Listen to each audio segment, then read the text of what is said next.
Hello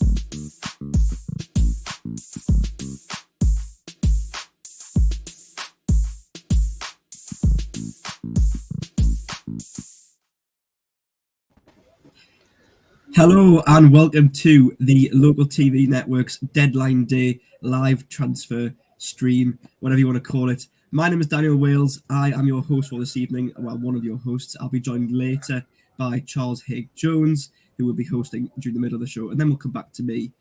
But for the rest of this evening, we'll be just chatting to plenty of the national world writers, the journalists, or the football writers about their clubs, what's been going on for their clubs in their windows, as well as what might have happened today on Deadline Day. We'll also be joined by a few supporters as well. We're already joined by one now. Just a bit of background about this window so far. This is already the highest ever spending Premier League window since Premier League began in 92-93, surpassing the record set in 2017. As the little helpful fact shows at the bottom there, 1.44 billion was the previous record, but now it's hit 1.5 billion. But anyway, let us get straight on with the show. We're joined already by Jonathan, who is a West Bromwich Albion fan, and Jordan of Newcastle World, obviously a Newcastle writer. So lads, firstly, how are you both? I'm doing all right.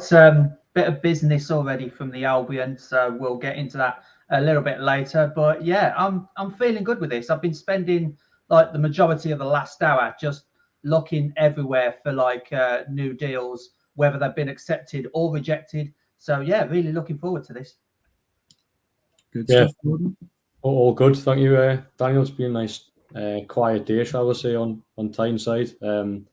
Travelled back from Liverpool last night this afternoon. Hoping for a busy end of the window, but obviously that hasn't happened. And Newcastle will be pleased with the transfer business they have conducted. Yeah, and that's what we're going to start actually with Newcastle. Obviously, as you say there, a bit of a quiet day on Tyneside. There was talk of perhaps some loan deals, Harrison Ashby from West Ham. Obviously, there was always talk of a couple of ones perhaps coming in from Chelsea, but a quiet day, nothing's really happened for Newcastle today. Was that expected from your perspective? Yeah, it was expected. Eddie Howe played down talk of any major business earlier in the week. Done it before the Liverpool game and done it after the Liverpool game as well. If Newcastle were going to sign a player, it was probably going to be one on loan. And you mentioned Chelsea there. There was a couple of loans that they did look at Chelsea, like Conor Gallagher. Christian Pulisic was two names that were looked at, but Chelsea have retained their services, so they won't be heading to Newcastle. In terms of another deal Newcastle looked at a day, it was obviously, you mentioned there, Harrison Ashby from West Ham United. That was more of a sort of reactive move from Eddie Howe in terms of what's happened with Emil Kraft, obviously out for the next 6 to 9 months. So that leaves Kieran Trippier and Javier Manquillo as the two right backs. So an injury there would be a blow for Newcastle. So they looked at Ashby as one that potentially could come in.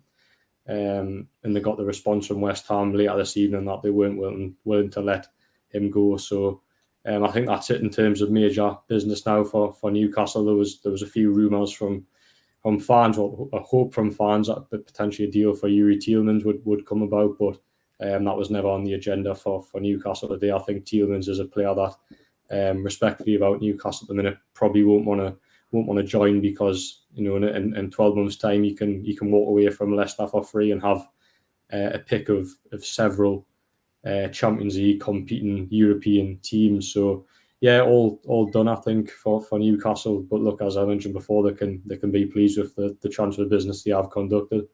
Yeah, and that's something that we're going to get onto now, looking at sort of Newcastle's business throughout the window. We'll look at the ins first. Of course, the major signing recently being Alexander Isak for 63 million. How important is him coming in? Of course, Callum Wilson was injured recently. Chris Wood, as much as he gets stick, in my opinion, he still does a good job for Newcastle, does a lot of running, holds the ball up well, but perhaps doesn't score as many goals as you'd like him to. And so with all that being said, how important is Isak coming in and what can he bring?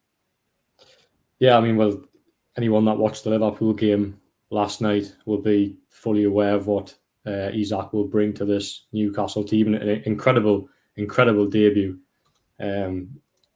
really settled or took the Premier League by storm on his first appearance against a very good Liverpool team. The goal he scored last night, the first one, incredible finish, to have that composure to put the ball in the roof of the net. And then the goal he had disallowed as well. He put two Liverpool players on their backsides before starting into the back of net. Then obviously marginally offside, but apart from his goals as well, it was a really good performance all round. Showed a lot of pace, constantly looking for runs in behind. So look, he's a real talent, and he's a superstar in the making. We always, Newcastle fans, and were always sort of wary of Callum Wilson getting injured. But I think based on what we've seen of Isak now, if Callum Wilson is to have a sustained period on the sidelines, then look, Isak is a more than capable, if not better, replacement. Still only 22, so we'll get better under Eddie Howe's management. So look, he's a massive signing for the football club. But one concern I had with maybe was, you look at his sort of record and a goal scoring record. Maybe wasn't the sort of the best goal scoring record, if you like. And I feared that him coming to the Premier League, he'd need some time to adapt, and that still might be the case. But based on what we're seeing against Liverpool yesterday, he's ready made for Premier League football. And look, his traits and ability clearly matches the Premier League. So a massive signing for Newcastle. And as I say, it's nice to have two what look like two proven Premier League goal scorers as well, because let's not forget Callum Wilson is an excellent goal scorer also. We'll be interested to see how that plans out in the future. Could we potentially see both of them playing together? But Newcastle got two brilliant goal scorers there, and as you mentioned there, Chris Wood as well. Maybe won't be first choice this season, but again, we'll be able to do a good backup job should any of them two players get injured. Yeah. Now, just before I bring you on this, Jonathan, just with Jordan once more, looking at the rest of Newcastle's ins, obviously Sven Botman, major signing from Lille, Matt Targett, of course, coming in to make his move permanent from Villa, and then Nick Pope, of course, Twitter icon. Looking at those three others, would you say, and looking at Alexander Isak as well, would you say Newcastle had a successful window, or perhaps are they a player or two short? No, they've definitely had a successful window, without doubt. Look, they've spent over £120 million, building on from, I think it was about £90 million spent in January. So that level of investment in the space of 6 months is extraordinary. It's never going to be a quick fix for Newcastle, because under Mike Ashley, that squad was so under invested in. There wasn't a lot of signings under Mike Ashley. We're seeing the players that left this summer, the likes of Dwight Gale, Isaac Hayden, Kieran Clark. They were all players who were signed to get Newcastle out of the Championship, and here they are 6 years later still competing in the Premier League and trying to keep Newcastle in the Premier League. So it's been a big turnaround in 6 months, and it's hugely successful. Other light maybe of a midfielder, possibly, in light of Jonjo Shelvey's injury. Obviously, in Bruno Guimaraes has been ruled out for the last few games as well, so that midfield has looked a lot weaker without them two players. But to say the Newcastle have a successful transfer window would be extremely harsh. To say that the level of investment from the new owners has been extraordinary, and they've signed world class, well, not world class yet, but sort of world class players in the making, in terms of Isak, and obviously Sven Botman was a player that chased for a long period of time. So sends out a good message that they can get players as well. Botman and Isak are still 22 young players that will grow with the football club, so it sends out a real statement of intent. Newcastle's transfer business is summer for me, so yeah, possibly short of a midfielder, but I wouldn't dwell on that. I think it's been a really successful transfer window. Yeah, Jonathan, to bring you in on this, from an outsider's perspective, obviously Newcastle made global headlines when the takeover did go through, and we always sort of knew there would be big spending. There was in January, as Jordan mentions, and of course there has been this summer again. And so, from your point of view, do the players that they've brought in both in January and now, do you think they'll help Newcastle not only this season but in years to come become the sort of club that the owners are wanting the club to be? Well, I believe so. I mean, it was pretty much the same sort of feeling when Manchester City had their investment, and look where they are now. It didn't happen overnight, obviously it gave a few seasons and a few managers, but finally they managed to win the Premier League and, win it again. And not only that, at the moment, they're pretty much dominating the league at the moment, Manchester City, with all their funds. So, I could see with the right investments and the right players, Newcastle, I wouldn't say would do a Man City, but they would get like at least top four, in my opinion, if they invest the funds right from the Saudi people. But what I will say is, in the past few minutes, or rather the past hour, Martin Dubravka has gone to Man United on loan. I think that's a good bit of business. I don't think, from an outsider's point of view, I don't think Dubravka will get many games with all these new players coming in.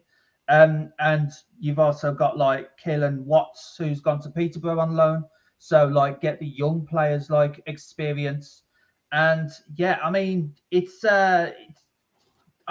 Maximin, you've got St. Maximin, and his wonder goal against Wolverhampton Wanderers over the weekend was absolutely brilliant. So you can combine what he's got with what the new players have got, and yeah, I see big things for Newcastle United over the next few years, to be honest. Yeah, I'll come back to you, Jordan, just on that Dubravka move. Of course, sort of the only piece of business regarding Newcastle today, with Dubravka moving out. Obviously, when Pope came in, I think a lot of people were quite confident he would be the number one. But, Dubravka has been a really good servant for Newcastle, has saved us an awful lot of points. And so with that being said, are you sad to see him go, or do you think it's sort of the right time for him to move on? Yeah, I'm really sad to see him go. I was a big Martin Dubravka fan, and I didn't necessarily feel like Newcastle had to replace him this summer because he was always a sort of dependable number one. But I'll be honest, my opinion's probably changed on what I've seen from Nick Pope over the last to these inside his opening 5 games for Newcastle. I think you can tell Nick Pope just probably got a little bit more about them in terms of the way he comes for crosses. He's quick off his line, so I can understand why Eddie Howe did push to bring in Nick Pope now, and ultimately has pushed Martin Dubravka down the pecking order. I would have liked to have seen both of them there, because the problem Newcastle have now is if Nick Pope gets injured, you fall back onto Caldolo. Caldolo is a dependable goalkeeper, but he's not at the level of what Dubravka is. So if there's an injury there, I do fear for Newcastle, but it would have been great because, but I say both of them are really, really good goalkeepers, and I think Martin Dubravka's absence probably weakens him a little bit. But look, the player wanted to go, and I can understand why he wanted to join Manchester United. Look, this is a player that was playing, no disrespect, in the sort of the lower leagues of Slovakia before sort of rising up to the Premier League, if you like. So he probably would have, he couldn't have dreamed of playing for Manchester United in his career. So it's a big opportunity for him. I can understand why he took it. It's just a shame that it's left Newcastle probably arguably weak in the backup goalkeeper department. Let's say I wish him well. Unbelievable servant, top goalkeeper. His debut against Manchester United always sticks out in my memory of just how good he was that day. And look, he'll leave with everyone's best wishes. I think that there might be a few supporters disappointed with the way he's left, because he did voice a strong desire to join Manchester United. But look, give Martin Dubravka credit. He's done an unbelievable job for the football club, and unfortunately, he's one of the probably several departures over the next couple of years where fans have become attached to. But ultimately, you've got to let them go because the club's moving in a different direction. And the different direction now is that Nick Pope is the number one, and Martin Dubravka was ultimately going to become the number two. He's going to be number two at Manchester United now, but look, you'll enjoy it there. It's a big club, so I wish him well. Yeah, Jordan, thank you very much for your time. I think that is your slot, because I probably forgot to mention at the start, each national world writer will be on for 15-minute slots, whereas the supporters will be on for a bit longer than that. So Jordan, thank you very much for your time talking about Newcastle. Cheers, lads. Have a good night. See you later, Jordan. See you soon. See you later. Bye-bye. So, Jonathan, it's just me and you for the next 15 minutes. So, what I thought we'd do is, considering you're a massive Backies fan, we talk about West Brom's window. Obviously, your head coach, Steve Bruce, ex-Newcastle. What do you make of your business so far this summer? Well, it's been a bit hit and miss at the moment. I mean, there's been spells where we've done absolutely nothing. And, in recent hours, recent days, like yesterday, we signed a player from Salford City, and just a few minutes ago we've signed Martin Kelly from Crystal Palace, and yeah, I mean it's been a bit hit and miss at the moment. I mean, there's been rumours about Callum Robinson going. Preston North End have been inquiring about him, but has been put off by the transfer and wage demands for Callum Robinson. But yeah, and it's basically our business has happened in like the past few hours, and all the rumours have been basically going here, there, and everywhere around the Hawthorns at the moment. I mean, Adam Reach, who's been a decent player for us today this season, he's wanted by Wigan. I've mentioned about Preston North End wanting Callum Robinson, but getting put off by the demands. And yeah, I mean, like I said, like I've lost it now. All right. Yeah, Martin Kelly from Crystal Palace to West Bromwich Albion on a free. 32-year-old defender, and to be honest, we do need a big striker, to be honest. And we go and sign a defender, so it's not exactly been the fans' preferable choice, to be honest. A 32-year-old centre back, because we've already got the likes of O'Shea, Furlong. We've still got Semi Ajayi, and yeah, I mean, great that we're trying to spend money on players that will stop goals, like conceding goals, but we really need players that will start scoring goals, because we're 7 games in the Championship, and we, as West Bromwich Albion, we've drawn 5 of them. And, that is really worrying, that we're not able to finish teams off and win games. Okay, we beat Hull, but that's literally our only win of the season so far. So, yeah, it's a bit hit and miss at the moment, this business from West Bromwich Albion. Yeah, now, you mentioned there, obviously, wanting a big striker, but you did release Andy Carroll, who is pretty much the definition of a big striker. Obviously, his injury record is what it is, but would it not have been better to perhaps keep him on your books? It's just even a backup. Well, I was one of them who wanted to keep Andy Carroll. Okay, he only scored 2 goals in his short time with us, but I believed he deserved a full season at the Hawthorns, and I was shocked when it was confirmed that he wasn't going to be renewing his contract with the Albion. And yeah, I was like, I honestly thought that might be a big mistake, and unfortunately at the moment I'm being proved right. Karlan Grant's doing great, but he should really be more clinical, as with the rest of the team. I mean, take Wigan for example. They got absolutely decimated over the weekend by Burnley, and we can only draw against them. And even then, beforehand, the game against Watford, we absolutely dominated that game, and still came out of it with a 1-1 draw.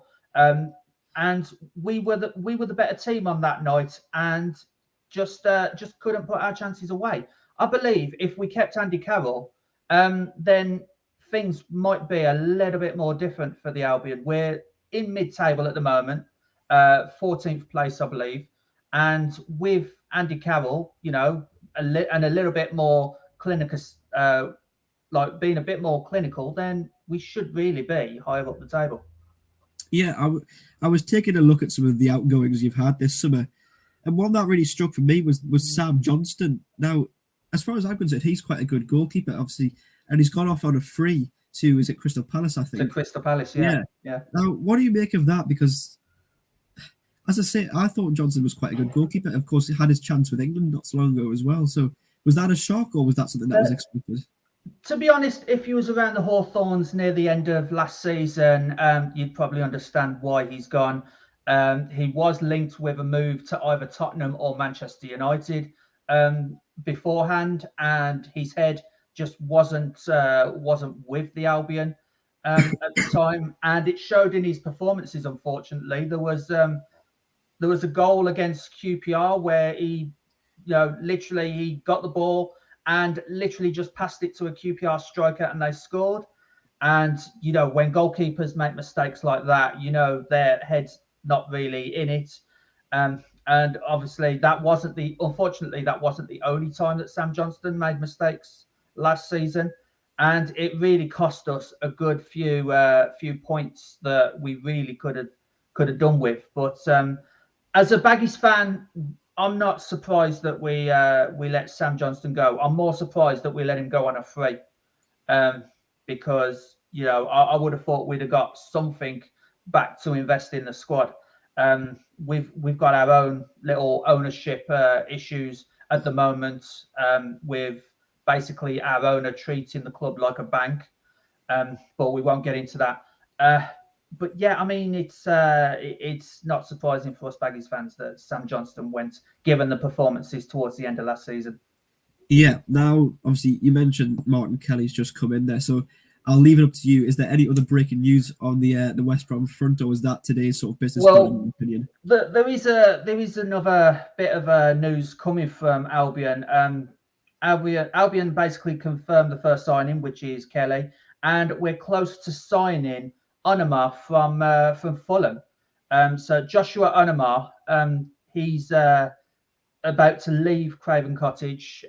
It's rumoured, and the team that's in the running for him is West Bromwich Albion. So that's been really the only other bit of news that I know about. But from a Midlands perspective, and this has just happened in the past few minutes while we've been live, Aston Villa have managed to sign Lenda Dendonka from Wolverhampton Wanderers for 13 million. Now, obviously, all the local Villa fans around here will be pleased about that, and all the local Wolverhampton fans not so much. But yeah, so that's been the other bit of news at the moment coming from the Midlands. But as for West Bromwich Albion, that's really been it. Just the Adoma one from Fulham. Yeah, well, our second host of this evening, Charles, as we'll hear from later, is a massive Wolves fan. So we'll get his thoughts on that later. We'll also have the thoughts of the Birmingham World writer as well. So all that's still to come. We'll stick with West Brom just for a final sort of 5 minutes. Looking at your other ins, as I say, you haven't really broken the bank this summer, have you?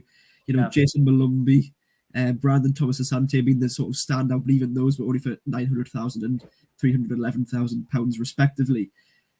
So, as I asked with Jordan before, would you say you're a player or two short from this window?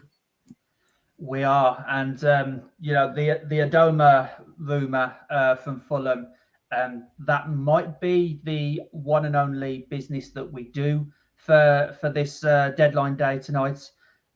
But I mean, we've always felt, even last season, we always felt like we were one or two players short of a decent promotion chasing squad.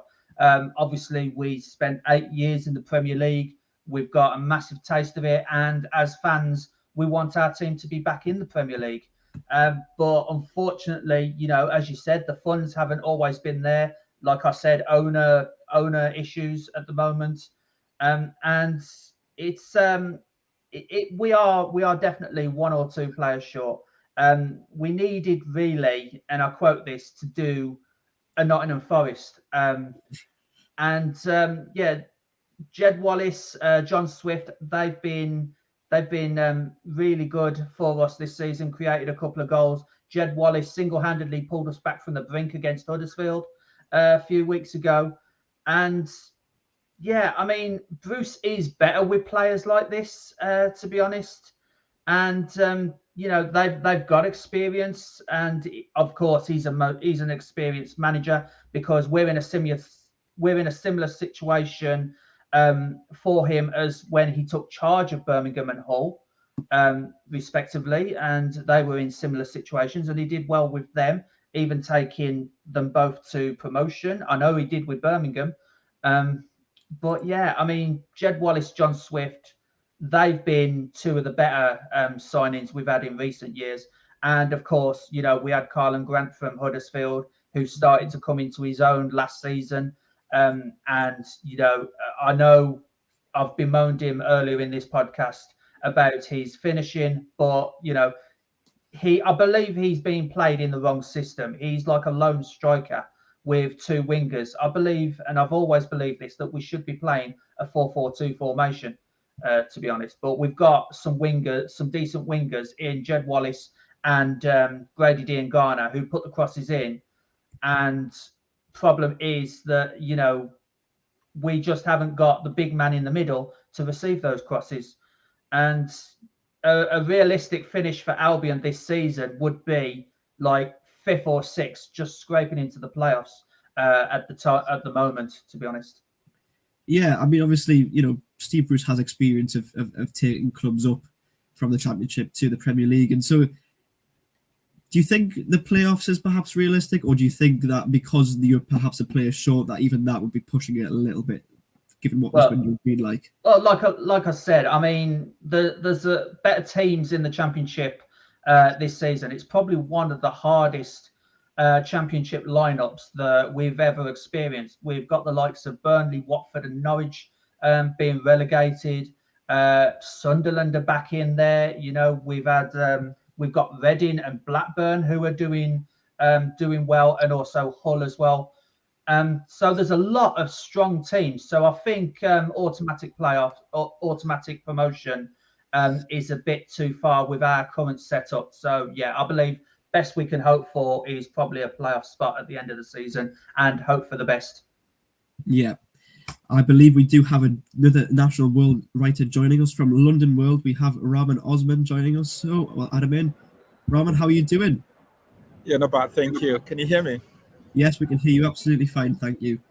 Right. So obviously you cover London World, so all the London clubs. We'll start with Chelsea because, of course, at the moment there's a bit of breaking news regarding Pierre-Emerick Aubameyang potentially on the move back to London, back to the capital. But of course, to Chelsea, of course, his former club being Arsenal. Firstly, what's your take on that? Well, the first thing I can say is that it's a really good move for Thomas Tuchel. Chelsea have been crying out for a striker who would lead the line with experience, and Aubameyang knows the Premier League very well. He was an outstanding player for Arsenal. And his class told also, when he went to Barcelona, he scored 9 goals in 11 games. And you can talk about his off-the-field disciplinary issues, but on the pitch, it's a lethal forward to have. And what makes this also another really interesting transfer is the fact that he's somebody Thomas Tuchel knows very well from their time together in Dortmund. And I think he scored 79 goals in 115 games together. And even when Thomas Tuchel left, Uba continued to score goals. And I know Uba very well. He will score goals if he gets the services. And he comes into a team with a manager he knows very well. And the challenges Chelsea have been having these days is because some of the players are tired with Thomas Tuchel. So I think he's trying to bring in players he knows and are very loyal to him. Yeah. Do you think, obviously, him being an ex-Arsenal player, do you think that leaves a bit of a sour taste? Obviously, when he left Arsenal, it was under bad circumstances with the whole disciplinary actions. He was removed from the captaincy. And then now returning to sort of a London rival, do you think that leaves an even more bitter taste, especially for Arsenal supporters?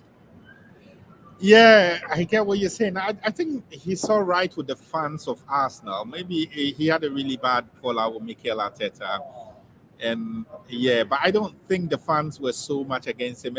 And just to add, he's not the first player to come from Arsenal to play as Chelsea. Olivier Giroud did that recently, and it went quite well for them. And to be fair, Mikel has been saying that Uba helped the club, especially at a difficult time. He literally won them the FA Cup. So he's kind of really revered in that part of it. It's sad that he had to leave, but these days that's the nature of the game. That's football. In the past, we've had Chelsea players who have actually left Chelsea and gone to play for Arsenal. It's the same. You remember William Gallas, who at Chelsea went to play for Arsenal, and Ashley Cole. Ashley Cole Also as used well, to play. Yeah. So it can be quite feisty, but he's 33. He's obviously at the twilight of his career. He's not a 17-year-old guy who's coming in here, and you'd expect at the end of the day, Barcelona need to balance the book. Chelsea are in need of a striker, having taken Lukaku out to Inter Milan and sold Timo Werner back to Germany. So it's a deal made in heaven, if you ask me. And the question is, can Uber provide the goals to lead a Premier League challenge at 33, lead a Champions League challenge, or try to win the FA Cup or Carabao Cup? I guess time will tell. Yeah, now obviously you mentioned Werner, you mentioned Lukaku. Chelsea have certainly got rid of some of their striking options so far this window. Obviously, perhaps bringing in Aubameyang now. They've also brought in Raheem Sterling for just over 50 million from Manchester City. Do you think that's a good acquisition? Because of course Sterling is a midfielder, a very attacking one who does score goals and does get in the right place at the right time. So surely that helps with their goal scoring department. Surely it does. The thing with Raheem also, now he's got 3 in his last 2 games. Got 2 against Leicester, and in the defeat against Southampton, he was the one who got the goal. So Raheem is going to score goals, but the problem is he's not an out-and-out striker, and that's why there's the need to bring in an out-and-out striker. He needs help also. Raheem is fairly at a really good age with a lot of experience, and when he came to Chelsea, I had a chance to interview him during his presser, and he said the same thing. He was still, hungry. He wanted to achieve a lot of trophies, help Chelsea win the Premier League and the Champions League, and they've won the Champions League recently. So it's a winning club, and Raheem is a club 100 member. At his age, he's got over 100 Premier League goals, and he's proven that he's a class player. And given that Chelsea have lost a lot of quality attacking wise, it was really good. And Raheem also, one more point that really stands out is that Raheem was kind of fading at Man City. He wasn't the go-to guy, and wasn't playing consistently. And so Chelsea, he will play consistently. It matches his ambition, and then it keeps him in really good shape going into the World Cup also. Yeah. What we'll do, we'll quickly sum up the rest of Chelsea's window before we move on to perhaps Arsenal and Tottenham. Obviously, Wesley Fofana from Leicester, massive signing who's just come into Chelsea. We also have Marc Cucurella as well, and Koulibaly, to name another couple. Certainly, since the new ownership has come into Chelsea, they've spent the money, they've spent the cash. Do you think it's been a good window for them overall? Yeah. They've only now also agreed a deal for Denis Zakaria from Juventus. I think that deal is just being done now. It's been reported that it's done. They'll try to rush through the paperwork before deadline goes through. You mentioned Marc Cucurella. I like Cucurella. I thought he was amazing when he played at Brighton, but 60 million for a possible backup left back. It's quite steep, isn't it? Yeah. It's quite steep, but these days it's a seller's market. Brighton have got a good fee for him. There's no doubt he's a quality player. And then there's Kalidou Koulibaly. And Koulibaly is quite an interesting one. 2 seasons ago, he was in the same conversations as players like Virgil van Dijk. Surprisingly enough, it's been 2 years, and then he said that also, that even when Antonio Conte was manager of Chelsea, he tried to bring him to Chelsea, but it couldn't happen because Napoli wouldn't just let him go. And 2 years or maybe 3-4 years after that, he's now come to Chelsea as maybe a direct replacement for somebody like Antonio Rudiger, who left to Real Madrid. So he's got big shoes to fill at this point of the season. Rudiger was absolutely monumental in Chelsea winning the Champions League, and he connected with the players and the fans and was like a leader on the pitch. So Koulibaly will be asked that. He comes also at a very, really high age, and he signed a long-term contract. There's no doubt in his experience and quality, but the Premier League is quite a bit faster and quicker than the Serie A, so he will take a bit of time in settling, but his quality will tell in the end, and hopefully it will be very good for Chelsea. So Koulibaly, Cucurella, really good signing. Raheem Sterling also outstanding signings in there, and they've had a fairly interesting summer. Now the problem with them is they need to shift in a lot of players. They've let Callum Hudson-Odoi also go out on loan. Like we mentioned already, Lukaku is gone, Werner is gone. Marcos Alonso is also gone to Barcelona as we speak to you. He's been really, really under the radar, but one of their really dependable left backs in very, very key games, especially when he's playing as a wing back. Yeah, very much agree with those points. We'll move on to Arsenal next. Arsenal, of course, on the field have started the season magnificently, and I think that's certainly been helped by some of the signings they've made. Gabriel Jesus being probably the most high profile, nearly 50 million. Just if you can't sum up how good of a signing that is. Well, he's Brazil's number 9. That's Jesus. It doesn't go back from the end. He's coming from Manchester City, where he's been absolutely a key part of the recent success and dominance of City. And you can tell how easy he finds it. He's scoring. He scored yesterday again, by the way, against Villa. So he's wasted little time in just settling into life in North London. But beyond him also, they've signed Zinchenko, who for me, it's an absolute steal. He's a left back who can play as an attacking midfielder or as a defensive midfielder or as a central midfielder. He's quite comfortable. And for me, Zinchenko, it's more than just a footballer. He transmits a certain winning mentality that this kind of Arsenal team, which is quite young, needs. And I say so, when Zinchenko came to Manchester City, he came as a number 10. But he ended up finding a spot for himself as a left back. Yeah. That tells you the kind of mentality he's got. Now, most people will come and then there's no spot for them in an attacking set, and they throw their toys out of the prongs and they try to go for a loan and try. But he said, listen, I belong here. I believe I can contribute here. And played his way through and absolutely became a key part of what Pep was doing. And so he's an absolute superstar to have in a dressing room like Arsenal, who's trying to close the gap on big teams like Liverpool and City. And there's another signing, Saliba. He might not be a new signing to Arsenal, but he spent a season away in France at a time when Mikel didn't think he was ready for the Premier League. And they've managed the situation really well. And as I speak to you now, he's an absolutely key cog in their defensive setup. He looks like a fresh signing. And he's big, he's massive, reads the game up. He's so good that Ben White, a record signing, has been shifted to right back. Yeah, very much so. As we're coming towards the end of your little slot, we'll move on to Tottenham as well. Obviously, you mentioned Gabriel Jesus there as Brazil number 9. Another Brazilian forward who signed for Tottenham is Richarlison from Everton.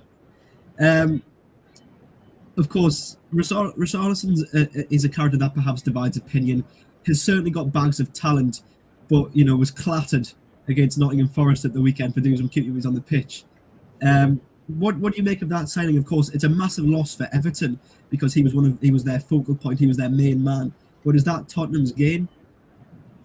Yeah, no, Richarlison is his quality. I mean, I've been lucky enough to see him close, and I cover a lot of Tottenham, so I know that he's incredibly talented, and he's Brazilian also, and they make them in a really well. So the incident over the weekend when he was clattered at Forest is quite alien here because we see it as quite disrespectful and maybe taking the piss on your opponent.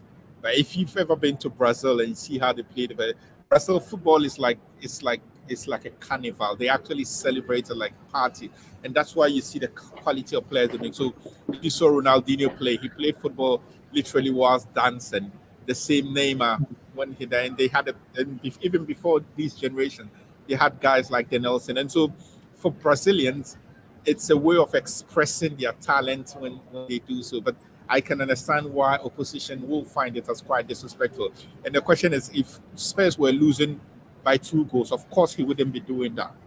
So he's only doing that because his team is leading. But he will add something really good, and he's already added it.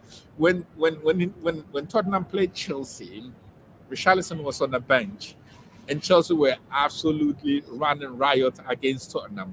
The moment Richarlison came on, he battled, he fought, and Spurs went from losing almost every battle to turning the game around and eventually got a draw from him. He's an absolute superstar to have to call on, and I think he's going to give both Heung-min Son and Harry Kane a run for their money. He's now pushing for a start. And remember, Antonio Conte signed him, and if he can continue with the good form he started the season, he might make a way for himself in the starting 11. Yeah, Jonathan, I'm going to bring you in on this. From an outsider perspective, obviously going through the business we have done there of Arsenal, Tottenham, and Chelsea, do you think, given all that, can any of those three get anywhere near to Manchester City or Liverpool for that matter? Well, I think out of those three, it's looking more likely to be Arsenal. They've done the better business, in my opinion, with Gabriel Jesus and Zinchenko. Okay, and we've discussed this on the Box to Box podcast before, that Arteta has got the Pep Guardiola link. Used to be Manchester City's assistant manager, of course, before he was manager of Arsenal. So, yeah, I believe out of the three of them, Arsenal's looking the more likely. Especially with their recent results. You know, they've done phenomenally well this season so far. I know it's early stages, and there could be a time, as with any team, that they could start getting a few losses, a few draws, and start to drop points. But at the moment, it is looking a lot like Arsenal would be the most likely team to catch Manchester City out of those three teams. But what I will say as well, we haven't mentioned another London team at the moment, Fulham. They have just signed Willian on a free, the former Arsenal and Chelsea player. And they've also managed to get I'll probably butcher this guy's name, Kawaza from PSG. So obviously they're not one of the stronger London teams. And yeah, as an Albion supporter, we've seen them in action last season when they got promoted as championship winners. But is that going to be, I'll ask Raman this question, but is that going to be enough for Fulham to break, to not get relegated or avoid a relegation scrap, do you think, Willian and Kawaza? Yeah, Kurzawa is really good, actually. He was in a Monaco team that had the likes of what's his name? Manchester City's Bernardo Silva, Timo Bakayoko of Chelsea, who's now with AC Milan on loan, and a couple of the guys, even Kylian Mbappe. Now, he was really rising. In fact, he was playing in France with Presnel Kimpembe before PSG threw money at him. When PSG threw money at him and they bought other players, his name kind of went under the radar. And I think Fulham have a really good connect with PSG, because a few years ago they got PSG's goalkeeper on loan when they were in the Premier League, and now they've gone to get Kurzawa also again on loan. And Willian is an absolutely experienced player, and William still has a house in London, so you can tell, because he played at Chelsea and then went to Arsenal, and he's terminated his contract to come back to Europe. So he would add experience, but Mitrovic is the main man, and Mitrovic has proven so far that he can score goals in the Premier League. In the end, the difference between the Premier League and the Championship is that in the Premier League, you need to be ruthless. If you score 2 in the Championship, you need 3 to survive. And they're bringing in players. And the key thing for their survival is not only the players they're bringing in.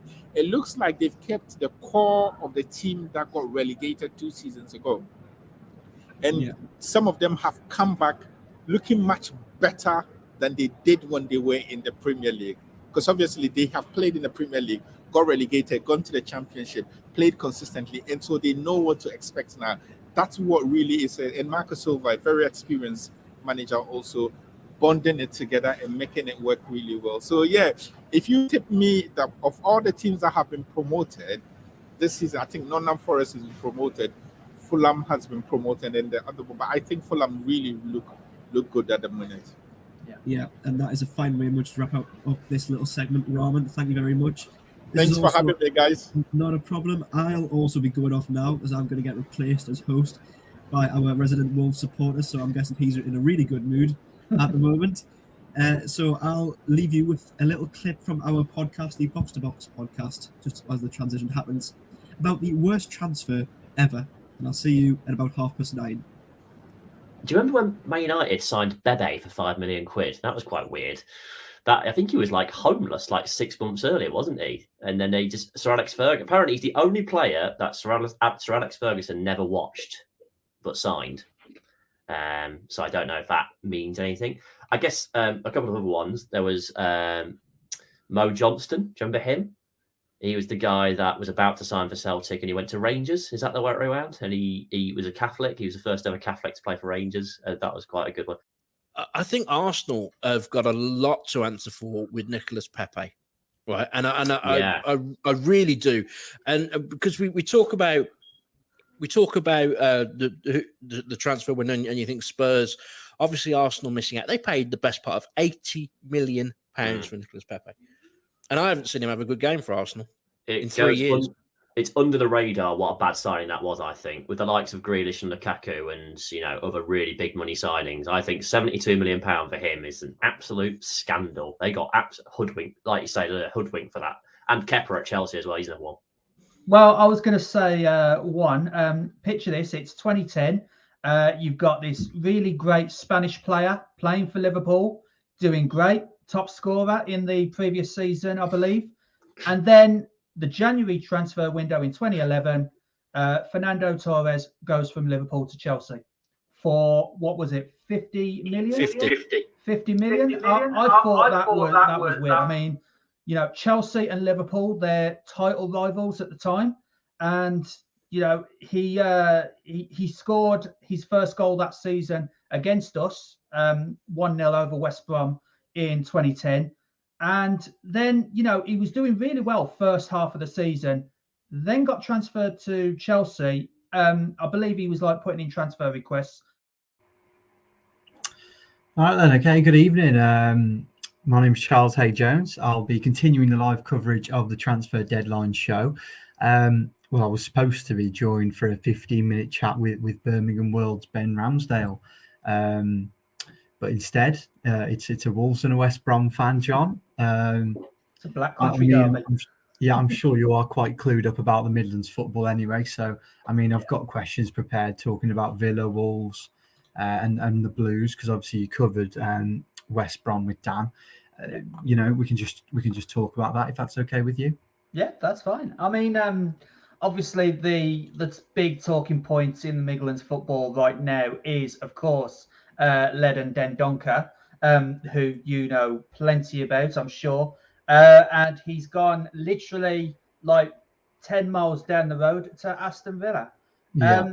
Now, I seen that as we was live on this podcast about half an hour ago, and I was actually shocked that was allowed to happen, because I honestly thought Dendoncker was, if ever you was gonna get out of this bad run of form that Wolves have been in at the moment, then that would be one of those players that would help you get out of it, along with Ruben Neves and Raul Jimenez and everyone else. But to Aston Villa as well. Like I said to Dan, I'm sure all the local Wolverhampton fans around here are not happy about that. Meanwhile, all the local Villa fans, Ben Ellis and Jack Spedding included, who you saw on that clip, both Villa fans, they must be ecstatic at that.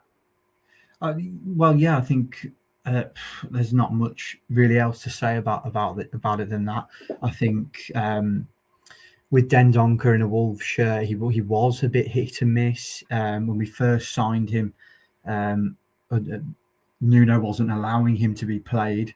There was actually a hashtag going around on Twitter with Free Dendoncker, because I think the potential was known. If you start up a FIFA career mode 5 or 6 years ago, he's one of the players that has that potential to grow, into one of the top players in Europe. And I think, he came into the club with that sort of potential ahead of him, and he just never really seemed to find his feet at Wolves. Without a doubt, he played some important games. He played some important parts of our poor final season under Nuno. He played some important parts in our amazing start back up into the Premier League with Nuno as well. But am I annoyed? Am I upset that he's leaving? Probably not really. I think the only thing that springs to mind for me now as a Wolves fan is surely in these final hour or two, they're going to replace him. They sort of have to at this moment. They've always said, the owners have come out and said openly that if they're going to sell players, replacements should be coming in for that. I mean, we've just shipped Willy Bolly not that long ago to Crystal Palace as well. Sorry, not Crystal Palace, Nottingham Forest. And so from a Wolves perspective, surely they're going to sign a centre back as well, because our squad depth is, it's never been good. It's been a problem for the last few seasons at the club, and I think we've had a good window in terms of bringing players in, but behind all of it, we've lost Connor Cody, Willy Bolly, Gibbs White, Trincao, Dendoncker now, Sace, Marçal, Ruddy, Fabio Silva, whoever, and Kundal. So the list goes on, and the squad depth has been a problem. So I don't really see the thinking behind it all, to be honest. Yeah, I mean, like I said, I was surprised that Wolves have actually not only let Dendoncker go, but let them go to a local rival. Yeah. I mean, it's yes, okay, we've had players. I mean, we were talking about Willian just now, going from Chelsea to Arsenal, and the likes of Ashley Cole, going the other way from Arsenal to Chelsea, and and it's obviously happened before. I mean, we've had players at West Bromwich Albion that have gone to Birmingham City, like who was it?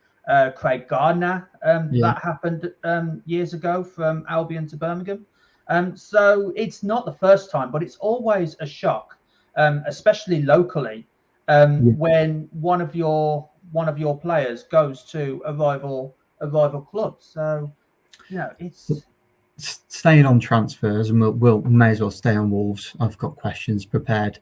Obviously, coming out of the club as well, I mentioned there Morgan Gibbs White for a deal ranging between 25 and actually 43 million. So I mean, it's essentially funded the transfer of Mateus Nunes. So it seems that certainly Wolves have emerged out of the transfer with the better deal. I know he's 22 and he's English and definitely a talent, but is he really worth that money, do you think? I don't know. It's a tough one, really. I mean, I haven't seen much of how he plays, to be honest. But I don't really think he's like worth that much. I mean, in this day and age where transfer fees go through the roof, and like you said at the top of the show, this is already a record-breaking transfer window. But I mean, I'm not too sure, to be honest. I'm not sure if he's like worth that much. I mean, I'm sure he'll probably prove me wrong, but at the moment, it doesn't seem like it. I mean, obviously, you probably would have seen last season in the Championship when he was on loan at Sheffield United. He did play well. He won their Player of the Year award, and was only on loan for a number of months. So surely Forest have maybe cashed in. Is it possibly a transfer, not necessarily to keep them up, but if they do go down, to get them straight back up?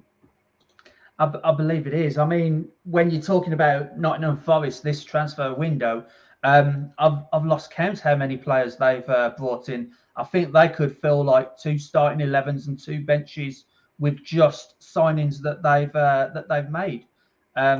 But I mean, as a team like Fulham, as a team that's been promoted into the Premier League, they've obviously gone, okay, maybe, what we've got right now isn't enough to stay in the Premier League because it's a lot more challenging than the Championship.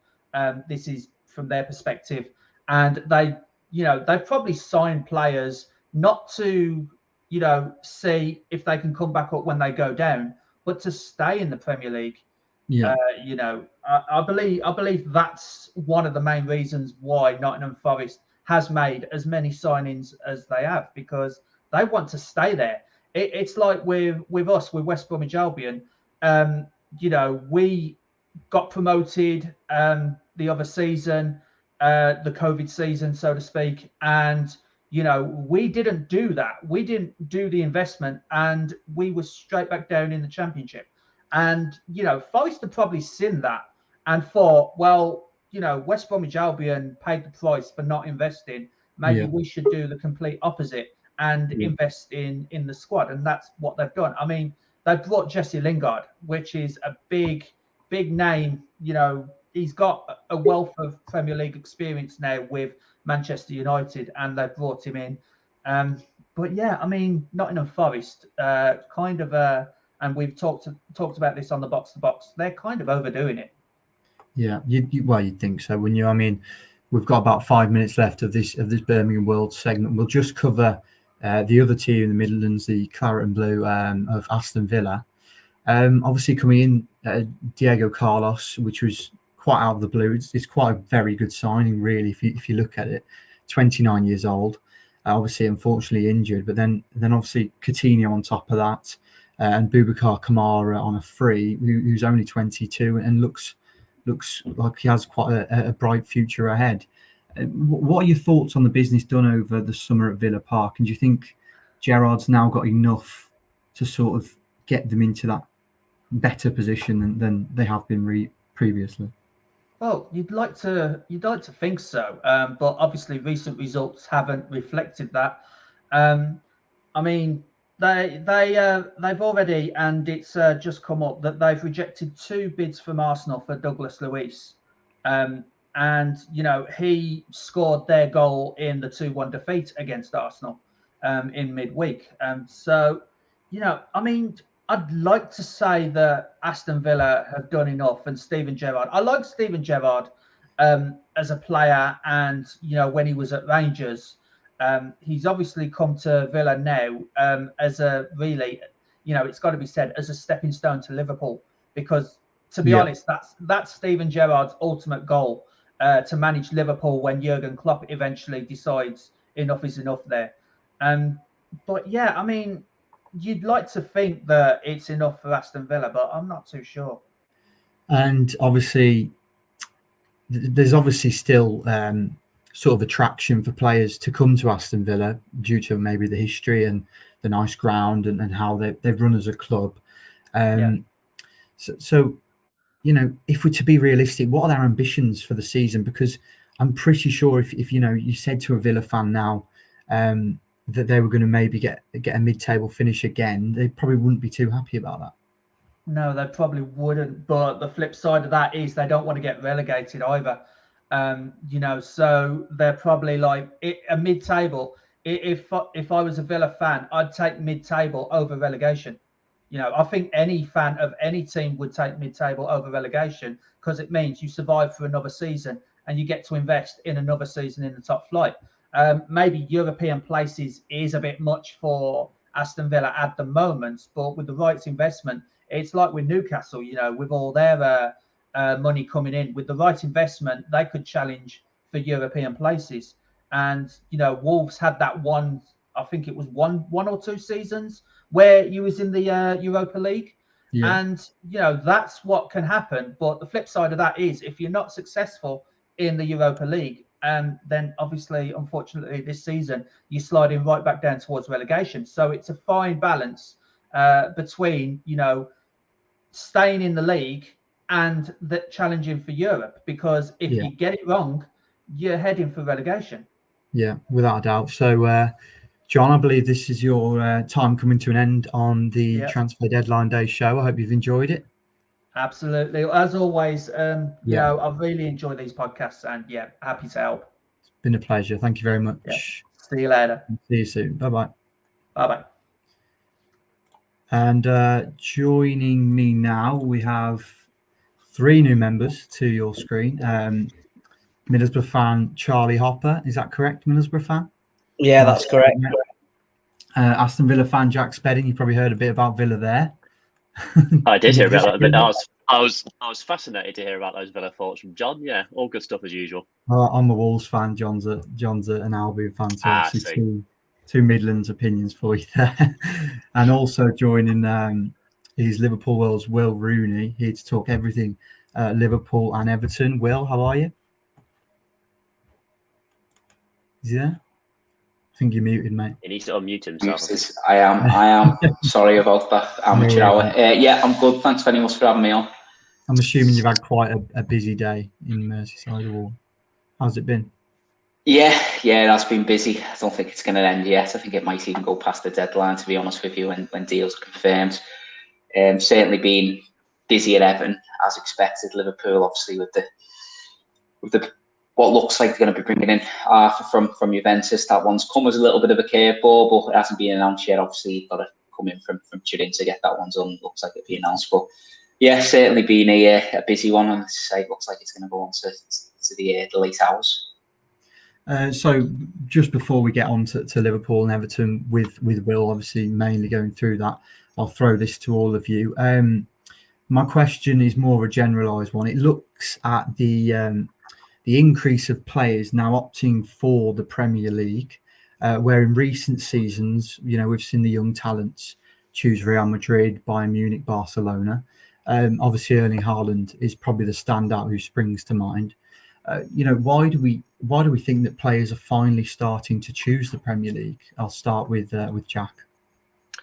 I think the simple answer is there's just more money now in the Premier League, isn't there? Just the TV deals, the revenue. There's just so much investment now in the Premier League that if you're going anywhere else, you're kind of falling behind. All these other leagues like Serie A and La Liga, they're all trying to think of ways of how they can compete with the Premier League. That's why they're all trying to think of ways to create a Super League. And especially now that the big six teams have now signed this thing with the Premier League to say, you won't do that again, will you? You won't be signing to, go off into a Super League. I think their hands are tied, really. And I think we're kind of in the midst of a Super League already, aren't we, with the Premier League, because there's just so much money on it. I think the best examples are, just to, sort of keep it back to Villa, the fact that Aston Villa have signed someone like Boubacar Kamara is just ridiculous.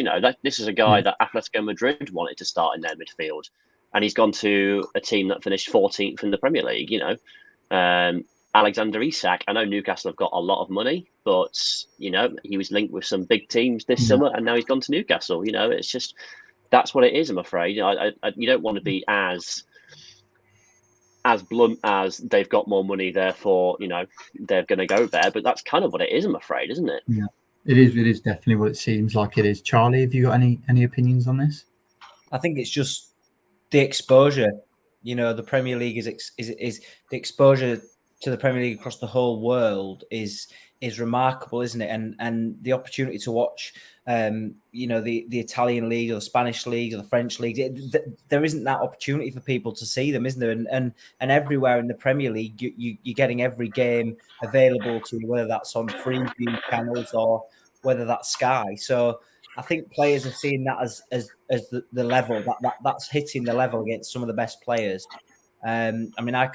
I can't say that my club's in the Premier League, and we've probably got a far way off getting there. But I think the money and everything is just a pull for players, and the exposure and the demand for players to play there. The Premier League is growing, and what a better time to get on board than now. Will, what are your sort of thoughts from your view? Yeah, I have to agree with the lads. Mixture of money and exposure, and I think as well. I think Charlie sort of touched on it. The Championship's so strong now, and there's so much money in the Championship as well, and the parachute payments. You look at Forest throwing a lot of money at it. Forest go down, players are still going to be getting paid a good wage to play at that level. Like a Watford, Ismail Assar still there at Watford. I think players maybe weigh up the risks as well. If you go down in Serie A or La Liga, and the money's nowhere near the same. Championship football still beans all over the world, and I think the lads are absolutely right. Exposure, money, and World Cup year maybe as well coming up. They want to play at the highest level. They want to get themselves spotted by managers. Maybe managers aren't going to be watching other leagues as closely unless there's a standout player. But to be fair to Real Madrid and Barcelona, still that pull, isn't it? I mean, you look at Liverpool, for example. Tchouaméni went to Real Madrid instead of going to Liverpool this summer. Obviously, Barcelona brought in the likes of Lewandowski and Rafinha, etc. And there's Christensen, Rudiger went to Real Madrid. So those two clubs are always going to be prestigious, aren't they? But yeah, the rest of them are certainly lagging behind. Well, you mentioned there Liverpool we'll move on to them. Obviously, as in terms of a transfer window, obviously Nunes coming in up top. Carvalho, who seems like he's looking like a steal at the moment at only 19, and obviously Arthur confirmed quite late today. How would you just summarise the window for Liverpool? I think maybe give it a little bit of time. Obviously, Liverpool has a little bit of a stuttering start of the season. They obviously just got over the line against Newcastle and 3 poor performances in the opening 3 games. It was always going to be difficult losing Sadio Mane. I just don't. It's not even his goals you're missing. It's just his sheer desire and resolve he shows on the pitch. That's hard to replace. Luis Diaz is stepping up now. Roberto Firmino's done well in the past 2 games, but yeah, Sadio Mane's character around the squad is always going to be hard to come to terms with, and obviously the injuries as well have played the part. But I think Jurgen Klopp overall, he sort of, well, he says before the Newcastle game he'd like to take a few more risks if it was up to him, but it's not up to him, it's up to the owners, FSG. And look, Liverpool have come close once to being in the financial mire when Tom Hicks and George left were in charge. They don't want that again. Liverpool have ran as a sustained business, and one that I think a lot of fans are proud of. I know that you do get your FFGs out, but there are fans are proud of the way Liverpool is run as a good, solid, proper football club that invests, and they're not just investing in the squads. Okay, they're not putting a loads of money into it. That's why the sort of net spend joke goes around. But you don't have to see the cameras at the Anfield Road End that goes on. that's a multi-million pound investment that Liverpool invested for the future for, and the amount of work they've done around Anfield is incredible, really. It's helped change that area. So that's what you've got to look at as well. It's easy to say they're not spending money, but yeah, when you look at the infrastructure and moving to Kirby, putting money into the academy, it's going to reap its rewards, especially in a few years' time. Jack, I'll just get your thoughts on this. Obviously, Arthur coming in, 26 years old, plenty of experience at the top level, but maybe just not pushing into that elite bracket just yet. Do you think he could be a player that Klopp sort of transforms into one of those top talents like we've seen him do before? He could be. I seem to remember Gini Wijnaldum wasn't particularly highly, obviously there was signs of him being good, but then he became like a world beater under Klopp, didn't he? So maybe he could do something like that. He strikes me, to be honest, and maybe Will correct me, as just a body. They just need somebody else in midfield. I just don't understand. Maybe Will could answer this. Like, just Yuri Tielemans is right there for for surely not much more than £25 million or something. That just strikes me as he is just Thiago. He just looks like a ready-made replacement. And Thiago's fitness isn't as great as what it could be. I would probably, Premier League experience, I maybe would have gone for something like that. I know that Melo is. I'm not going to pretend that I've watched a lot of Arthur Melo and I know a lot about him, but he seems like a perfectly capable understudy, and he could learn. Because I think the problem with Liverpool's midfield at the minute, this this thing that everybody keeps going on about, like how depleted and how desperate Liverpool's midfield is, which I think is a slight exaggeration, but because they've got some really good youngsters coming through, like Elliott and Curtis Jones, they look brilliant, but a few of them are over 30. Henderson, Milner, Thiago, they're all over 30 now, so they do need to bring the average age down a little bit. So Melo seems like a perfectly good option, but I feel like they really, they've had plenty of time. They could have probably gone for somebody else. Maybe they're going for Jude Bellingham next summer. That seems to be the talk, doesn't it, as well? Well, yeah, there's obviously quite a big rebuild structure that might be having to take place at Anfield over the next few years, and previously just from January maybe. But we've only got 5 or 6 minutes with Will left, and we'll move on to the blue side of Merseyside now and look at Everton. Obviously coming in the window, they've had quite a busy window really. They've obviously recaptured Idrissa Gueye today. Onana for 20 years old for 31 million. Dwight McNeil, Neil Maupay, Tarkowski, Cody, Vinagre. These are signings that look quite positive for Everton. Do you think these are the right sort of moves to keep them up? Definitely, yeah. And I think Frank Lampard looking at these players thinking they're just going to keep us up. I think he's looking at climbing the table with these players. And I think Everton fans are happy because one thing they lacked last season was leaders. Certainly addressed that, bringing in Connor Cody. A lot of people surprised. I'm sure you are, Charles, letting him go on Stephen on loan. And James Tarkowski as well, who's settled in really well. So Frank Lampard's brought a nice blend in. He's brought experience in, obviously. Idrissa Gana Gueye as well. Look, he's 32. He's been playing alongside Messi and Mbappe and Neymar for the past couple of years. You know, he's still got it at the top level. That's a really quality sign for Everton. And then I think what I'm most impressed about is to bring in a few youngsters in as well. Not youngsters, but, you know, players with a lot of potential, like Amadou Onana and like James Garner, who looks like they're going to be imminently announced Everton for a long time. Brought those sorts of players, and you think the likes of John Stones, he went and got, and Jolie and Lescott, players of that ilk, and Everton has an excellent record doing that, and that's what they need to get back to, really. You know that Everton have had the well-documented financial problems, and they've signed players who, on paper, should have done well, and ultimately they fail because Everton have paid far too much money for them, got themselves into trouble financially. But I think Everton are getting back to that now, and it looks like they've structured the deals quite well with some of these players. Dwight McNeil looks like the initial payments aren't too much, and just a gate for £2 million.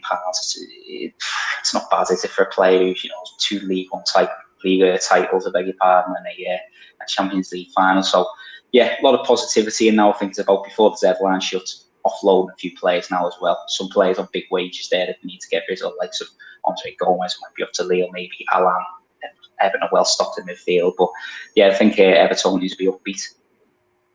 Obviously, Charlie, as you're sort of a neutral fan looking in at Everton, comparing this sort of transfer window to Ancelotti's ambitious transfer window when he arrived at the club, do these sort of signings show how much has changed in a short space of time at Everton? Because when he was buying, James Rodriguez and Allen, these Champions League proven players, the whole world was sort of going, wow, I mean, Everton are going to surely be up there this season.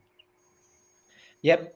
I mean, maybe there's been a change of transfer strategy at Everton, which, to be honest, the season that they had last year has probably prompted that, really. They've had a scare. They very nearly were relegated. So I think there's probably been a change of strategy, and that's what they've needed. They need these players that they can bring in for progression. They don't need to bring in the players just for the name's sake of players who will potentially give them that success for 1 or 2 seasons. They need to bring in players that are going to fit the mould of Everton Football Club, that want to play for the shirt, that want to play for that side of the city, and very passionate fans. So you've got to get these players in that really want to play for the badge, really want to play for the name. And I think that's what they're trying to do now. They've recruited well. I think they'll have a good season, and I think they're starting to now mould a squad full of leaders and individuals that will be part of Everton Football Club for the long term rather than just a short-term fix. Will, just another one for your last minute or so. Obviously, with Anthony Gordon in and out of rumours with Chelsea or another bigger club, just how important is he to Everton? Because I'm sure Charlie and Jack will agree with me, since being a neutral fan, we haven't really, he's sort of just burst on the scene. I mean, he sounds good, he looks good on Match of the Day, for example, but how important is he to Everton? It's a funny one for Anthony Gordon, because I think if the £60 million had been met that Everton supposedly wanted, I think a lot of fans would have said, right, let's take that. Because I was looking this time last season, Anthony Gordon under Rafa Benitez, when Everton doing quite well, made one late substitute appearance. He'd just come back from a failed loan spell at Preston, where he didn't light it up, and it looked like he was going to go out on loan again. Everton didn't get Luis Diaz, don't mention that to Everton fans. They see him across the park now, seeing him ripping it up, but that's why Everton ultimately kept him. And Gordon grew in influence over time, and I remember one game against the abysmal 5-2 loss against Norwich, and I think Everton, it was 1-1, and Rafa Benitez took him off for 60 minutes, and the whole Hudson Park crowd booed because he was doing that well, and he just kept getting better and better. And I think Everton fans, you as end product need to improve, Anthony Gordon used end product did, so did Frank Lampard. But to be fair to him, he was probably mitigating that last season by working it hard and not getting himself in those goal-scoring positions because Everton were, on the retreat a lot.